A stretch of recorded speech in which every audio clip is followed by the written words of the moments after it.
અમરેલીના નકલી પત્રકાંડમાં યુવતીની રાત્રિના સમયે ધરપકડ અને આરોપીઓ છે તેમનો વરઘોડો નીકળ્યો। આ મામલે રાષ્ટ્રીય માનવ અધિકાર આયોગની એન્ટ્રી થઈ છે અને રાજ્યના પોલીસ વડા વિકાસ સહાયને આ ઘટનાને લઈને 2 સપ્તાહમાં રિપોર્ટ આપવાનો આદેશ કરવામાં આવ્યો છે। કોણ છે અધિવક્તા અને ડીજીપી વિકાસ સહાયના રિપોર્ટ બાદ શું સ્થિતિનું નિર્માણ થાય તેની વિગતવાર વાત કરવી છે। વૈષ્ણવજન તો તેને કહીએ જે પીડ પરાઈ જાનાને રે। નમસ્કાર, આપ જોઈ રહ્યા છો નવજીવન ન્યૂઝ અને હું છું આપની સાથે તોફિક ગાંચી। અમરેલીમાં નકલી પત્રકાંડનો મામલો સમગ્ર ગુજરાતમાં અત્યારે ચર્ચાનો વિષય બન્યો છે।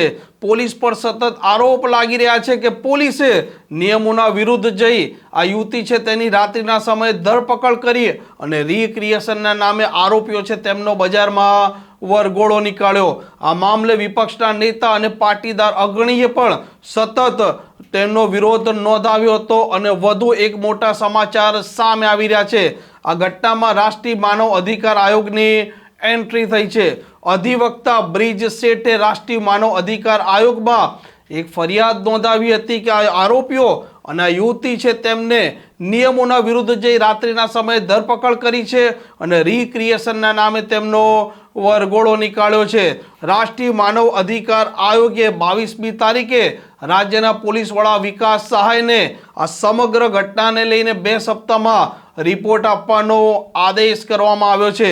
અધિવક્તા બ્રિજ શેઠે રાષ્ટ્રીય માનવ અધિકાર આયોગમાં આ મામલે ફરિયાદ કરી હતી અને 2 સપ્તાહ બાદ ડીજીપી વિકાસ સહાય જ્યારે આ રિપોર્ટ સોંપશે અને રાષ્ટ્રીય માનવ અધિકાર આયોગને લાગશે કે આ જે ઘટના બની છે અને આ જે આરોપ લાગી રહ્યા છે તેમાં નિયમોના વિરુદ્ધ કોઈ કાર્ય થયું છે તો આયોગ પોતે પણ ફરિયાદી બની શકે અને કોર્ટમાં તેની ફરિયાદ પણ નોંધાવી શકે।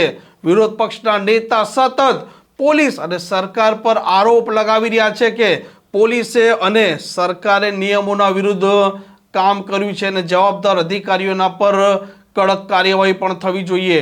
આ પ્રકારના સમાચાર માટે, પ્રકારની માહિતી માટે નવજીવન ન્યૂઝની આ ચેનલ જોવાનું ભૂલતા નહીં।